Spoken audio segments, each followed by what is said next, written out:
Buenas noches, iglesia. ¿Cómo anochecieron? ¿Bien? Una cordial bienvenida para cada uno de ustedes, para las personas nuevas, las hijitas del hermano Víctor, que lo recordamos con mucho amor, y también para Dubán, que también llegó de México, duró por allá una buena temporada, ¿no? Llegó hablando mexicano. Y bueno, cada uno de ustedes bienvenidos. Damos gracias al Señor por ustedes, por sus vidas. Y creemos que Dios está haciendo la obra.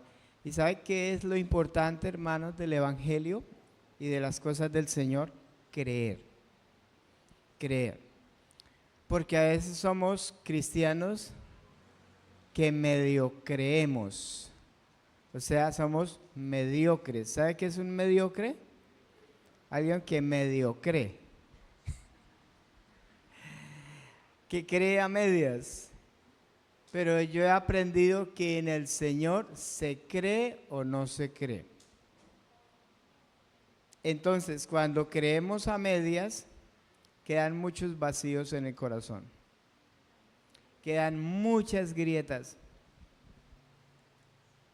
Quedan muchas cosas, pero muchas cosas que quedan ahí, que no quedan bien establecidas, porque medio creemos.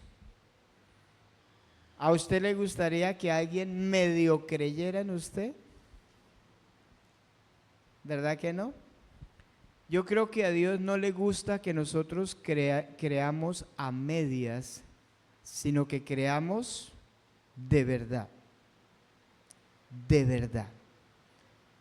Cuando el eunuco le dijo a Felipe que ahí había agua que impedía que él fuera bautizado, la respuesta de Felipe fue: si crees de todo corazón. ¿Cómo hay que creer en Dios? De todo corazón. Y si no, mejor no creer, ¿verdad? Entonces, les animo a que creamos de verdad en el Señor. Esto es precioso, poderoso. La fe es muy importante, amén. Entonces, ¿vamos a creer de verdad, de todo corazón? Dígale al que está al lado suyo: creámosle a Dios de corazón. Para no ser mediocres. Bueno, vamos a hacer lo siguiente. Vamos a orar por el hermano que está al lado suyo. Tal vez vino con alguna situación, con alguna dificultad. Tal vez necesita ser sano. Tal vez necesita que el Señor intervenga en su hogar. Yo no sé qué petición haya traído, pero vamos a orar los unos por los otros. Amén. Para ser sanados. Oremos. Señor, gracias Dios por mis hermanos. Oro por mis hermanos y oro por el hermano que está al lado del otro hermano, por las necesidades que trae, porque tú eres nuestro sustentador, nuestro proveedor, nuestro sanador. Creemos que tú eres nuestro Salvador. Creemos que tú eres nuestro Dios. Creemos que tú eres nuestro Salvador, nuestro Redentor, quien nos sustenta, quien nos alienta, quien nos fortalece, quien nos da lo que necesitamos. Eres tú, Padre maravilloso. Tú no eres un cuento de hadas, tú no eres un cuento mitológico, tú eres real y nosotros lo creemos. Gracias por estar en esta noche con nosotros, aquí en medio de nosotros. Espíritu Santo, muchísimas gracias. Gracias por obrar en nuestros corazones. Gracias por traer vida a nuestro espíritu. Gracias por alentar nuestra alma.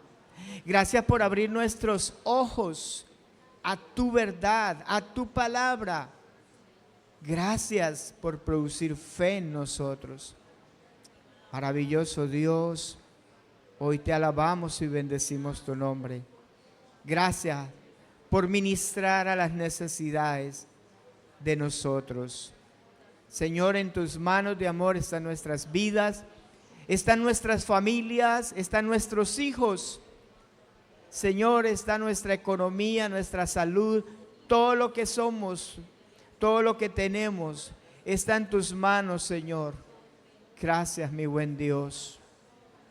En ti nos refugiamos, en ti esperamos y en ti nos gozamos, Señor. Gracias. Gracias, mi bendito Cristo. Te amamos, Señor. Gracias. Gracias por guardarnos del pecado. Gracias por guardarnos de volver atrás. Gracias por guardar nuestros pasos en tu camino, Señor. Gracias. Eres bueno, maravilloso. Gracias, Dios, por tu misericordia. En el nombre de Cristo Jesús, colocamos esta palabra que vamos a predicar en esta noche en tus manos, en el nombre de Jesucristo. Amén. Bien, hermano, puede abrir su Biblia en primera carta a los Corintios.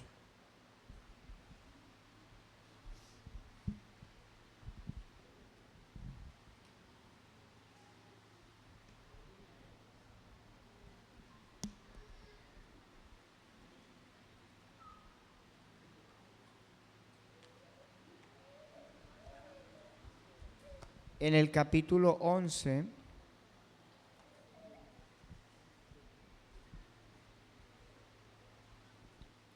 primera carta a los Corintios, capítulo 11, vamos a leer unos versículos allí.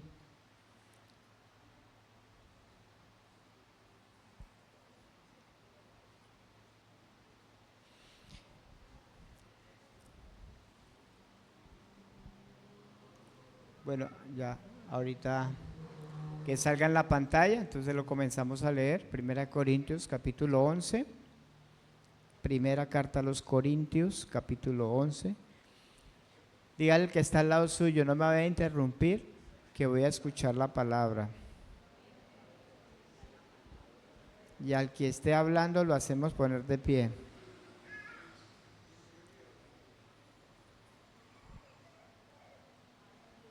Es un chiste. Lo pasamos aquí que predique. Vamos a leer juntos. Dice el versículo 1: sed imitadores de mí, así como yo de Cristo. Os alabo, hermanos, porque en todos acordáis de mí y retenéis las instrucciones tal como las entregué. Oye, qué bonito, ¿no? Tal como las entregué. Versículo 3, pero quiero que sepáis que Cristo es que la cabeza de ¿quién? De todo varón. Y el varón es cabeza, no dice de toda, sino de la mujer, o sea, de su esposa. Y Dios, la cabeza de Cristo. 4, todo varón que ora o profetiza con la cabeza cubierta, afrenta su cabeza. Pero toda mujer que ora o profetiza con la cabeza descubierta, afrenta su cabeza, porque lo mismo es que si se hubiese rapado o cortado el cabello, echado, ¿cómo se llama? Máquina. Porque si la mujer no se cubre, que se corte también el cabello. Y si le es vergonzoso a la mujer cortarse el cabello o raparse, que se cubra. Porque el varón no debe cubrirse la cabeza, pues él es imagen y gloria de Dios. Pero la mujer es gloria del varón. Porque el varón no procede de la mujer, sino la mujer del varón. Y tampoco el varón fue creado por causa de la mujer, sino la mujer por causa del varón. Por lo cual, la mujer debe tener señal de autoridad sobre su cabeza, por causa de los ángeles. Pero en el Señor ni el varón es sin la mujer, ni la mujer sin el varón. Porque así como la mujer procede del varón, también el varón nace de la mujer, pero todo procede de Dios. Juzgad vosotros mismos. ¿Es propio que la mujer ore a Dios sin cubrirse la cabeza? La naturaleza misma nos enseña que al varón le es que deshonroso dejarse crecer el cabello. Por el contrario, a la mujer dejarse crecer el cabello le es honroso, porque en lugar de velo le es dado el cabello. Con todo eso, si alguno quiere ser contencioso, nosotros no tenemos tal costumbre ni las iglesias de Dios. He titulado a este pasaje Principios y formas. Principios y formas. Este es un tema que es bien controversial en la iglesia. Y he sentido desde hace mucho rato compartirlo, porque algunos tienen dudas, se preguntan, ¿será esto para hoy? ¿Será esto qué será? Y hay muchas dudas en cuanto a eso. Unos dicen que la mujer debe usar velo, otros dicen que no. Entonces, en vista de eso, pues he decidido estudiar la palabra, porque la idea no es contender con otras congregaciones que usan el velo. No es la idea ser contencioso, porque a eso no nos llamó Dios, ¿verdad? Pero sí es bueno que nosotros miremos qué enseña Dios. ¿Qué enseña el Espíritu Santo? Entonces vamos a mirar de acuerdo a la palabra de Dios. La primera carta, vamos a empezar con esto. La primera carta a los Corintios fue escrita por el apóstol Pablo. Y fue escrita con un propósito. ¿Cuál fue el propósito de esa carta? ¿Cuál fue? De mucha exhortación, o sea que está dirigida ¿a qué? A corregir muchas cosas, ¿verdad? Como iglesia y también como orden en los cultos, porque en la iglesia de Corinto había mucho desorden en los cultos, o sea, en estas reuniones. En este tipo de reuniones había mucho desorden y la iglesia de los Corintios no sabía cómo hacer un culto. O sea, era un desorden tenaz. Si usted lee toda la carta de los Corintios, usted va a encontrar eso, que había mucho desorden. ¿Sabe que sería bueno que estudiara la primera carta a los Corintios? Que por lo menos la leyeran. Yo hace muchos años hice un estudio de primera y segunda de Corintios. Muchísimos años atrás, tal vez unos 30 años.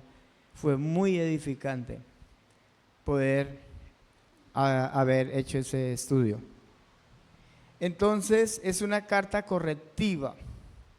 Y en este capítulo, especialmente el capítulo 11 al capítulo 14, el apóstol Pablo entra a corregir asuntos de culto.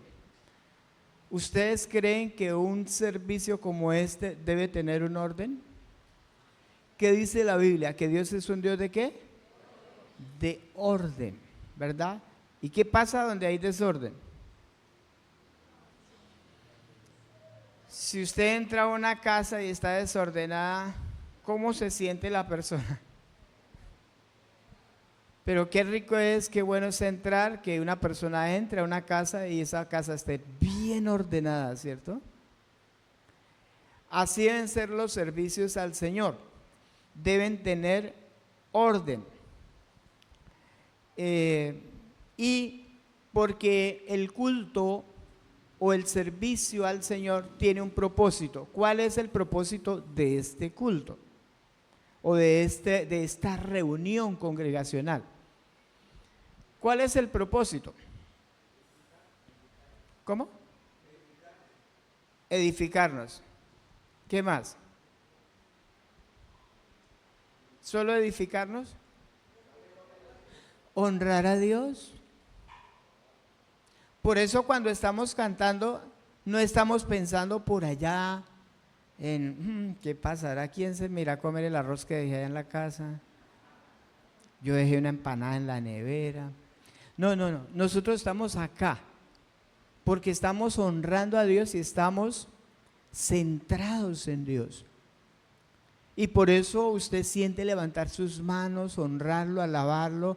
El hermano William decía, aleluya es una palabra de alabanza.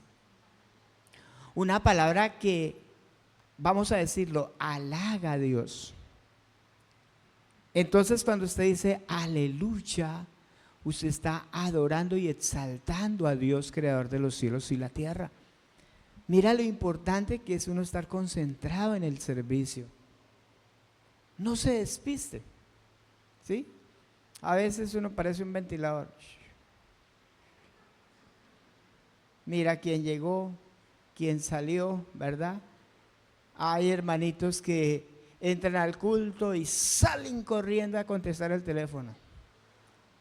No, hermano, estamos en un culto al Señor. ¿Amén? ¿Están de acuerdo? ¿O estoy diciendo algo que no es? Sí, tiene que haber una honra, tiene que haber un respeto, porque lo que estamos haciendo lo estamos dedicando ¿a quién? Al Señor. A mí no me gusta ni pararme de la silla. Los hermanos saben. De veces cuando me toca pararme es porque alguien me llama o alguna cosa. Pero no me gusta, porque sé que yo vengo a honrar a Dios. Amén. Y a veces, mire que, bueno, voy a decir algo, ojalá no haya ningún católico acá, pero ¿sabe que los católicos a veces tienen más identidad que nosotros? Ellos entran con una reverencia y un respeto. ¿Ustedes han visto cómo han entrado? ¿Sí han visto? Ya no ve ahí a la gente hablando ni recochando, no, un respeto.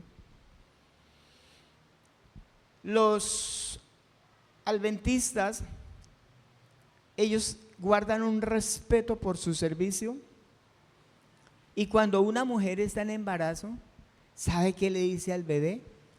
Vamos a entrar a adorar a Dios. Shh. Y desde el vientre de su madre les enseñan a honrar a Dios, a obedecer, a estar quietos, a ser receptivos. Yo pregunto, ¿por qué nosotros no? ¿Qué creen ustedes? ¿Por qué nosotros no somos así? Alguien que me dé una idea, alguien que me diga un argumento por qué. No tenemos disciplina, muy bien. ¿Qué más? Se les acabó el opinadero.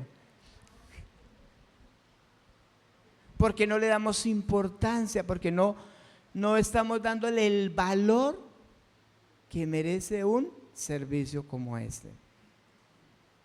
Entonces, perdemos muchas cosas y a veces tienen que exhortarnos. Entonces, lo que estaba haciendo el apóstol Pablo era corrigiendo desórdenes en el culto, cuando estaban orando, cuando estaban profetizando, la manera en que se lleva a cabo un servicio. Eso es lo que estaba haciendo el apóstol. Entonces, el apóstol Pablo va a comenzar a exhortar. Tener en cuenta cuál es el propósito para el cual nos reunimos. Ahora, ¿Cuál es el contexto de este capítulo? ¿Por qué el apóstol Pablo entra en este tema? ¿Cuál es el contexto? Miremos ahí. Primera carta a los Corintios 10, 31, ahí atrásito, unos versículos atrás. 10:31, vamos a mirar. ¿Cuál es el contexto de esta exhortación? Dice, si pues coméis o bebéis o hacéis otra cosa, hacedlo todo para la gloria de Dios. O sea que comamos o bebamos o hagamos otra cosa, hay que hacerlo ¿para qué? Para la gloria de Dios, o sea, que esto honre a Dios, que glorifique a Dios. Versículo 32, dice, no seáis tropiezo, escuche esto, ni a judíos, ni a gentiles, ni a la iglesia de Dios. Dale cuidado. El contexto es, no seamos tropiezo. ¿Para quién? Ni para los judíos, ni para los gentiles, o sea, la gente incrédula, ni para la iglesia. No seáis ¿qué? Tropiezo. ¿Podemos ser tropiezo? Sí, porque dice que no seamos tropiezo. Versículo 33. Como también yo en todas las cosas agrado ¿a quién? A todos, no procurando mi propio beneficio, sino el de ¿quién? El de muchos. ¿Para qué? ¿Cuál es el propósito? Pues que muchos sean salvos. ¿Por qué no hay que ser tropiezo? Para que muchos sean salvos. Versículo 1 del capítulo 11. Sé imitadores de mí, así como yo de Cristo. Entonces, ¿qué es lo que hay que imitar del apóstol Pablo? No ser tropiezo. Dígale que está al lado suyo, no sea tropiezo. Ni a judíos, ni a gentiles, ni a la iglesia de Dios. O sea, a nadie. A nadie hay que ser tropiezo. Ahora, ¿qué es ser tropiezo? Usted se preguntará, bueno, ¿y cómo uno hace tropezar a otro? ¿Sabe qué es tropiezo?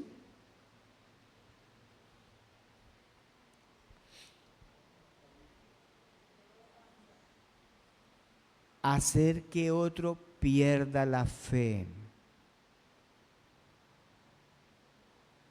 Hacer que otro pierda la fe. Y Dios está diciendo que nosotros, la iglesia, no debemos ser tropiezo a otros. Que no le hagamos perder la fe a otra persona. Vamos a Mateo 16, 23. San Mateo 16.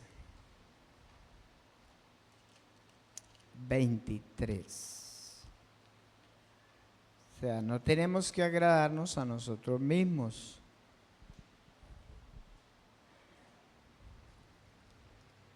(16, 23) dice, pero él, o sea Jesús, volviéndose, dijo a Pedro, quítate delante de mí, Satanás, me eres ¿qué? Tropiezo. ¿Por qué? Porque no pones la mira en las cosas de Dios, sino en la de los hombres. Aquí el Señor Jesús está reprendiendo a Pedro, porque Pedro quiere obstruir el propósito de Dios en Cristo. Jesús tenía que morir en una cruz, pero Pedro le está diciendo, no, Señor, ¿cómo se te ocurre? Y el Señor tiene que exhortarle y decirle, me eres tropiezo. Tropiezo es cuando una persona se para delante de otro y le dice cosas que no son de Dios. O habla cosas que no edifican a esa persona, o habla cosas que le hacen perder la fe en Dios y en el propósito que Dios tiene para esa persona. Esa persona es un tropiezo porque esa persona puede hacer perder a otro. Y hay personas que han caído, hay personas que han sido tropiezo para otros, y esas personas que han caído nunca se vuelven a levantar. Nunca. Y hay personas que han dicho: yo nunca quiero saber de esa iglesia, o yo nunca quiero saber de Dios, no quiero saber del evangelio. ¿Por qué? Porque hay personas que fueron tropiezo. Y la Biblia, el contexto está diciendo: no seamos tropiezos. ¿Qué quiere decir eso? Que todo lo que hagamos como iglesia o en un servicio tiene que edificar. Tiene que edificar a otros, no ser tropiezo. A veces somos tropiezo con nuestras actitudes, con nuestra forma de ser, con nuestra forma de hablar, somos tropiezo para otros. Lucas capítulo 17. Evangelio según San Lucas, capítulo 17, versículo 1 y 2.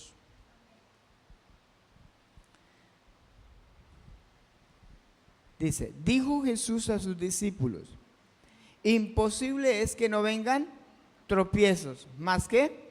Mas hay de aquel por quien vienen. Escuche esto. Dice: mejor le fuera que se le atase al cuello una piedra de molino y se le arrojase al mar, que hacer tropezar a uno de estos pequeñitos. Mire, la persona que es tropiezo es mejor que se cuelgue con una cadena acá y una piedra de molino. Eso es algo como, una piedra de molino es como ¿qué? ¿Alguien sabe qué es eso?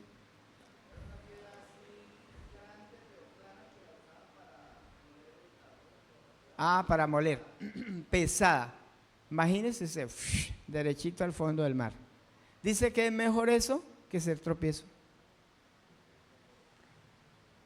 Usted puede calcular la consecuencia de ser tropiezo para otros. Por eso hay que tener cuidado con con la lengua, ¿verdad? ¿Cómo mataban los fariseos a la gente? Por lo que decían. Hacían tropezar a la gente. Y la gente se perdía. ¿Por qué? Porque con lo que hablaban mataban a las personas. Entonces la primera carta a los Corintios va a empezar a hablar sobre la manera en que debemos edificar, la manera en que nosotros debemos hacer los servicios, el culto, y que debe tener un orden y un propósito específico. Volvamos a Primera de Corintios, capítulo 11.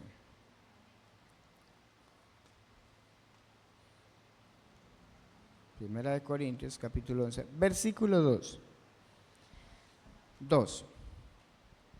Dice: os alabo, hermanos, porque en todo os acordáis de mí y retenéis las instrucciones tal como os las entregué. Pablo está feliz, está contento y felicita a esta iglesia porque cada vez que Pablo daba unas instrucciones, ¿qué hacía la iglesia? Acataba las instrucciones. Hay un dicho, hay un proverbio que dice ahí en el argot popular. Dice: si quieres llegar a viejo, ¿cómo es? Escucha el consejo. ¿Verdad? Mire, qué bueno es que cuando Dios ha colocado una autoridad espiritual en la iglesia y esa autoridad está dando instrucciones conforme a la palabra, ¿qué debe hacer la iglesia? Acatar las instrucciones, poner por obra las instrucciones. ¿Sabe? A veces entra por acá y sale por acá. ¿Sabe que hay personas que no escuchan el consejo? No escuchan ni a la mamá. No escuchan. O sea, ellos oyen, pero no escuchan. No ponen en práctica las instrucciones. Pero esta iglesia sí. Y Pablo decía, los alabo, los felicito, porque lo que yo las instrucciones que les doy, ustedes las ponen en práctica. Mire, hermano, ¿para qué es la predicación? En sí, la predicación, ¿qué es? La enseñanza, ¿qué es? Es instruir. Son instrucciones. Esa es la predicación. ¿Qué pasa cuando nosotros damos una predicación y eso pasó de largo? No se puso en práctica. ¿Qué pasa con eso? ¿Qué pasa? ¿Bendice, edifica a la persona o la endurece?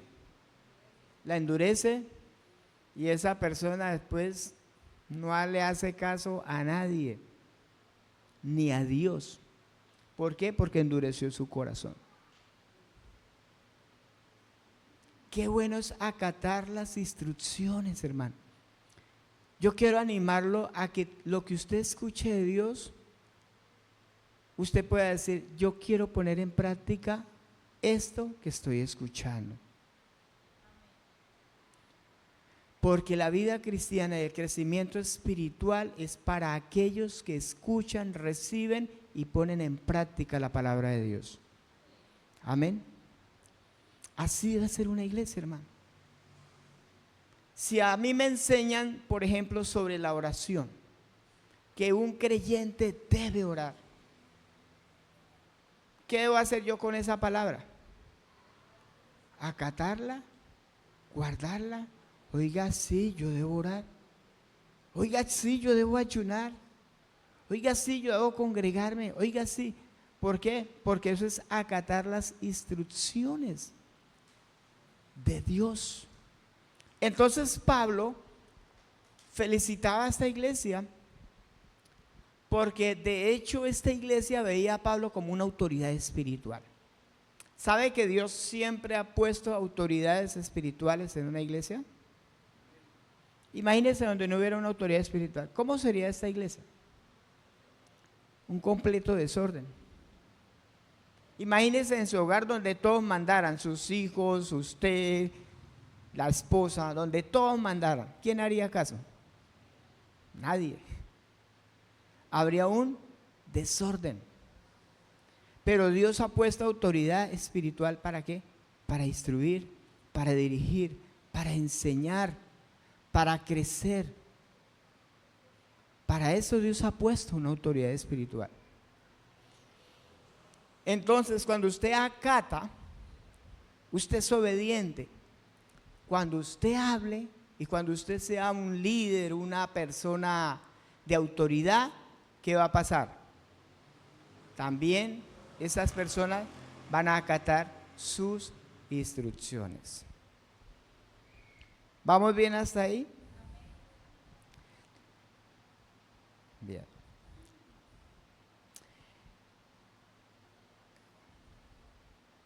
Bueno, entonces, una autoridad que sabe guiar la iglesia de acuerdo a los principios divinos, esto traerá mucha edificación a la iglesia.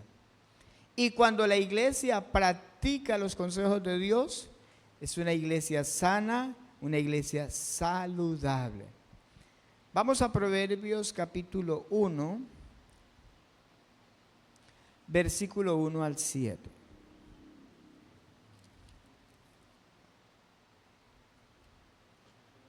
Proverbios capítulo 1, versículo 1 al 7. dice así: los proverbios de Salomón, hijo de David, rey de Israel. Proverbios, ¿para qué? Para entender sabiduría y doctrina. ¿Será que nosotros necesitamos cada día entender cosas? Estamos en un crecimiento espiritual, ¿verdad? Y cada día necesitamos aprender. Cada día. Para entender, dice ahí, sabiduría y doctrina. Para conocer razones prudentes. ¿Para qué más? Para recibir el consejo de prudencia. Mire, hermano, a veces nosotros por no recibir un consejo, ¿sabe qué pasa? Fracasamos. ¿Cuántos alguna vez, sin levantar la mano, fracasaron porque alguien los aconsejó y usted no recibió ese consejo? ¿Cuántos aquí de los que estamos acá un día fracasaron por eso? En algo. Porque no recibió el consejo.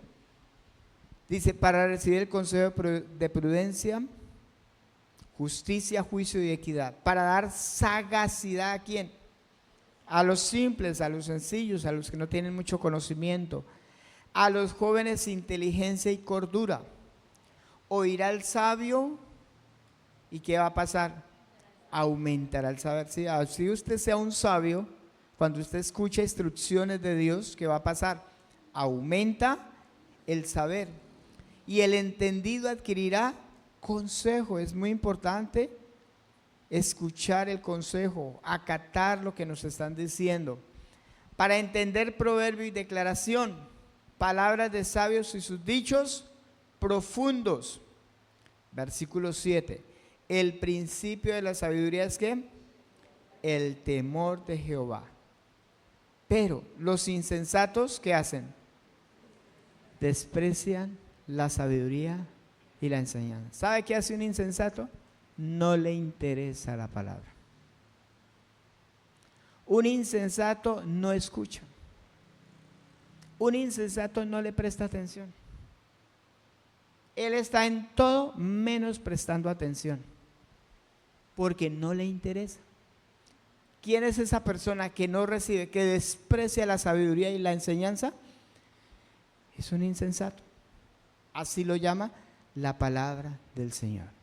Entonces, ¿para qué es una congregación? ¿Para qué nos reunimos nosotros? Para recibir ¿qué? Instrucciones, consejos de Dios. ¿Y sabe que esos consejos nos van a librar del mal? Nos van a librar.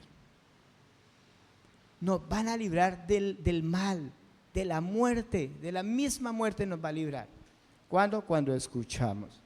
Entonces Pablo felicitaba a la iglesia por esto. Volvamos a Corintios 11.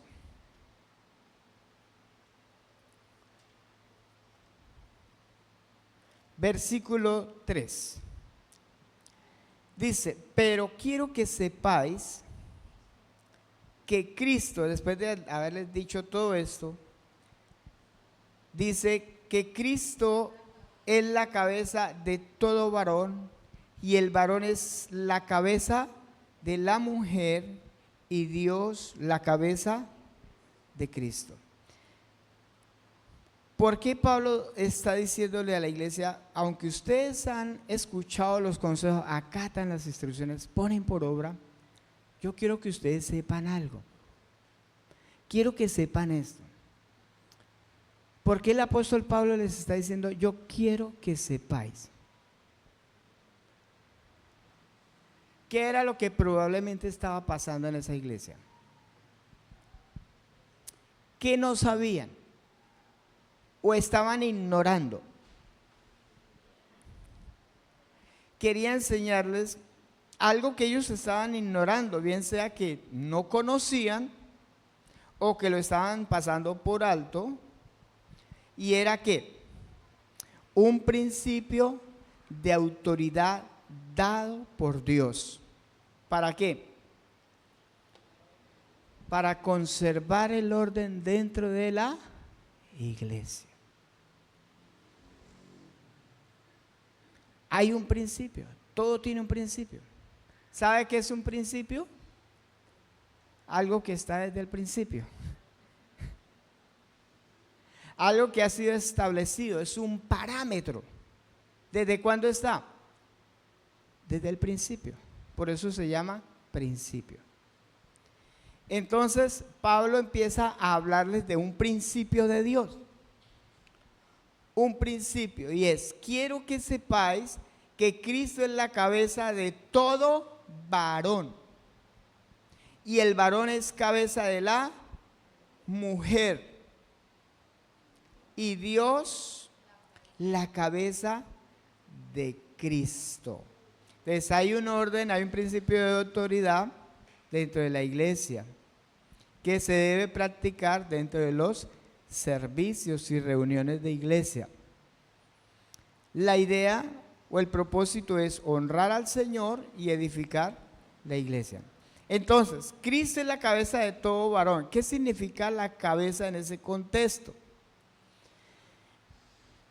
El Nuevo Testamento se escribió en griego, ¿verdad? Entonces, cabeza en griego es la palabra kepale, que significa fuente, origen, corona o quien direcciona. Eso es lo que significa cabeza. Entonces, ¿qué es Cristo para el hombre? Direcciona. Es alguien que está fluyendo su autoridad. Cristo está fluyendo la autoridad a través del hombre. El hombre refleja la autoridad de Cristo. ¿Cómo refleja el hombre la autoridad de Cristo? ¿A través de qué? ¿A través de qué? La obediencia. Cuando dice Pablo que Cristo es la cabeza del varón, ¿qué es lo que realmente está diciendo? Que el hombre está reflejando la autoridad de Cristo a través de la obediencia. A través de la obediencia. Y dice que es la cabeza de todo varón. Entonces, ¿a quién refleja el hombre? ¿A quién refleja? A Cristo, ¿verdad? El hombre, nosotros reflejamos a Cristo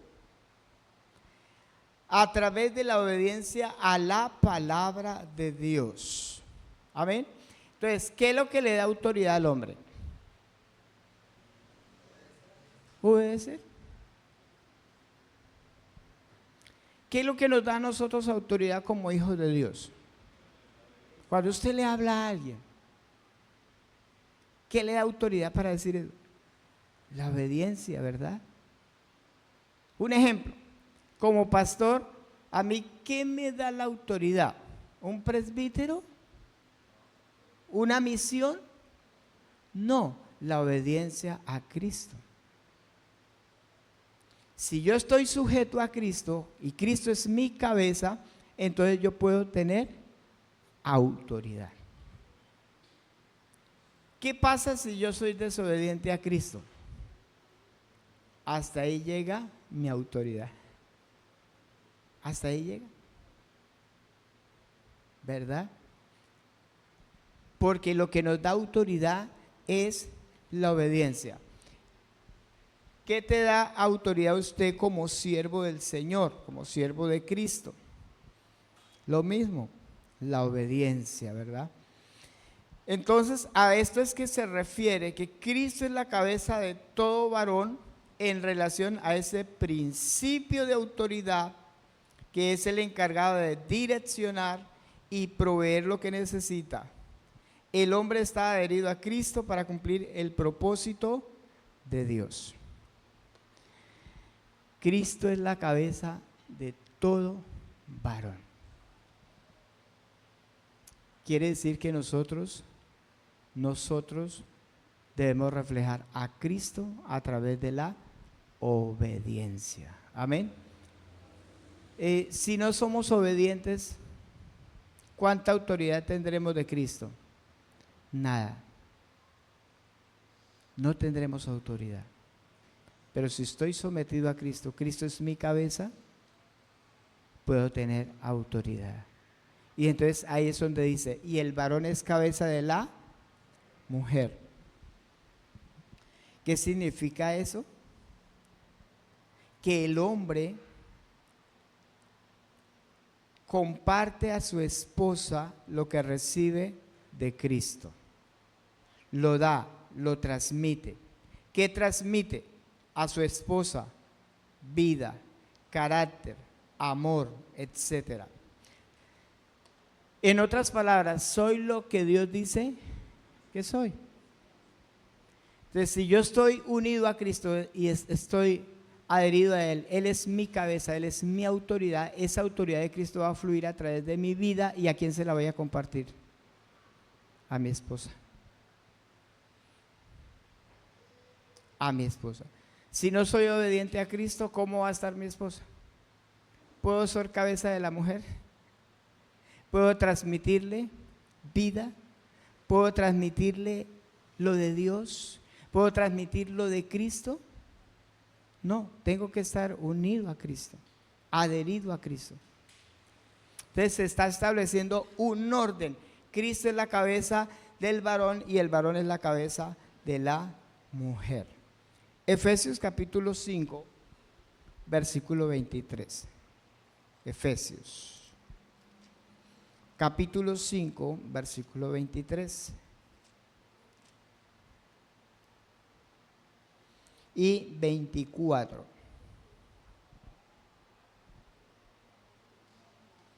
A veces el hombre, ¿qué le transmite a la mujer? ¿O qué le transmitimos a veces nosotros a la esposa? Heridas, rencor y otras cosas, ¿verdad? Efesios 5, 23 y 24 dice, porque el marido es cabeza de la mujer. ¿Cómo? Así como Cristo es cabeza de la iglesia, la cual es su cuerpo, y Él es ¿qué? Él es su Salvador. Así que como la iglesia está sujeta a Cristo, así también las casadas lo estén a sus maridos en todo. Entonces, ¿qué quiere decir eso de que la mujer debe estar sujeta? Las casadas, sí. Las casadas. Mire que no dice que el varón es cabeza de toda mujer, no. El varón es cabeza de su mujer, de su esposa. Yo soy cabeza ¿de quién? De mi esposa Ruth. Yo soy cabeza de ella. Yo no soy autoridad sobre las mujeres acá. El esposo es la autoridad y la cabeza de su esposa. Entonces, las mujeres en la iglesia no hacen lo que el pastor dice, hacen lo que el esposo les direcciona, porque él está unido a Cristo. Hay un orden. Hay un orden. Entonces dice que así como la iglesia está sujeta a Cristo, la mujer debe estar sujeta ¿a quién? A su marido. ¿Qué es sujeción? ¿Hacer todo lo que el hombre diga? Se me sienta ahí y de ahí no se me para.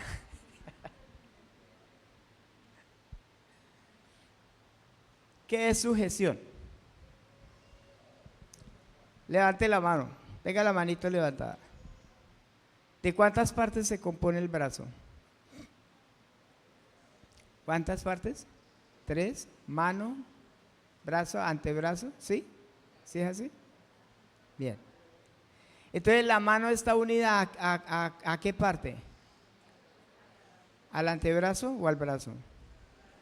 Al brazo. ¿Al antebrazo? Bueno, antebrazo. ¿Qué es estar sujeto? Sujeto es estar unido para cumplir un propósito. Esta parte no ejerce un señorío sobre la mano, no. No está ejerciendo señorío. ¿Qué es lo que está ejerciendo? Una función. ¿Cómo? Ajá, ejerce una función. Entonces, esta mano, si esta mano estuviera aparte de esta parte del brazo, ¿la mano podría funcionar? Ahora, si solamente tiene esta partecita y no tiene la mano, ¿podría funcionar? ¿Cómo funciona? Cuando está sujeto, o sea, está unido. Unido. Hay un mismo propósito. No es señorío, no es autoritarismo, sino es estar adherido a una función que Dios ha dado. Eso es estar sujeto. Entonces dice que el marido es cabeza, o sea, es por donde Cristo fluye su autoridad a la mujer, a través de él, pero es una función. Cabeza, fuente, es lo que significa. Entonces, Dios es cabeza de Cristo. Jesús dijo, yo hago todo lo que veo hacer al Padre, ¿verdad? Ahora, vamos al versículo 4. Vamos a terminar esta partecita.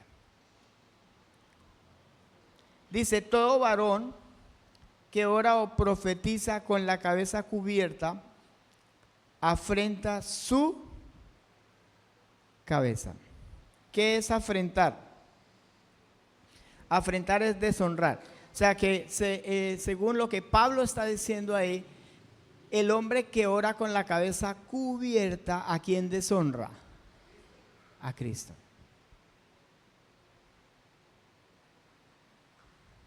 ¿Con la cabeza qué? Cubierta. Vamos a hacer unas preguntas. O sea que la persona, el hombre que usa cachucha y ora así, ¿qué va a pasar? Deshonra a Cristo.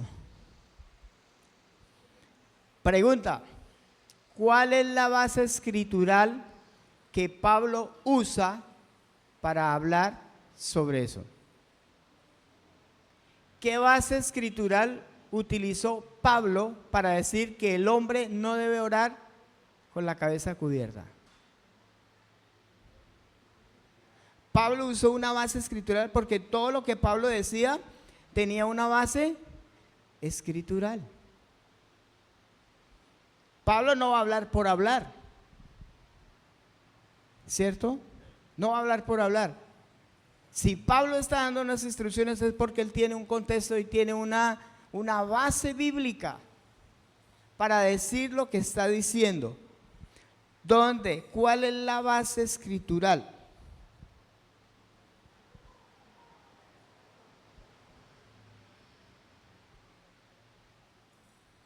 Entonces, si no hay base escritural porque no la hay, ¿de dónde el apóstol saca eso?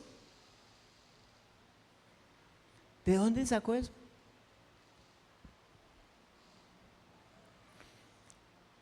De hecho, cuando el sumo sacerdote entraba al lugar santísimo, ¿cómo entraba el sumo sacerdote? Con eso se llama una mitra o un turbante, ¿cierto? Entraba al lugar santísimo. ¿Cuál es la base escritural? Cuando Dios se le presenta al profeta Elías y cuando él vio que venía la presencia de Dios, ¿qué hizo Elías? Cubrió su rostro. ¿Qué hizo Moisés cuando el Señor se le apareció también? Que le habló, cubrió su rostro. ¿Cuál es la base escritural? ¿Por qué el apóstol Pablo está hablando sobre eso, y es cuando ora y profetiza. No es todo el tiempo, es cuando ora o profetiza. Se nos fue el tiempo, vamos a dar para la próxima. Queda de tarea.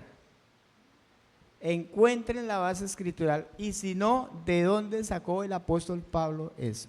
Porque eso tiene un contexto. Eso tiene un contexto. Eso no fue que quedó escrito porque sí. Me parece importante que estudiemos eso porque eso está cogiendo mucha fuerza. Mucha fuerza. Entonces vamos a ver si eso es de Dios o no es de Dios, si es para este tiempo o no es para este tiempo. Eso es lo importante, que sepamos, ¿verdad? Para tener un orden. Bueno, vamos a orar. Usted sabe que los miércoles es doctrinal, ¿no? Correcto. No es una doctrina fundamental. Y más si no tiene base escritural, vamos a ver qué fue lo que pasó. Porque ahora están diciendo que si la mujer no ora con un velo, entonces están diciendo varias cosas. Entonces no quiero que nos vayamos a confundir, ¿verdad? Eso sí tiene un significado, pero hay que estudiarlo. Entonces, no se pierdan el próximo capítulo, ¿verdad? Amén. Bueno, oremos. Señor, gracias Dios por tu palabra que nos trae claridad, nos enseña, nos instruye de cómo hacer las cosas. Ayúdanos a no ser tropiezo para otros, sino de edificación. Señor, gracias por la iglesia, porque tú la has constituido con un propósito, edificación, honrar a Cristo. Ayúdanos, Señor, para que en todo podamos honrarte, glorificar tu nombre, para que en todo tu nombre sea exaltado, en todo lo que hacemos.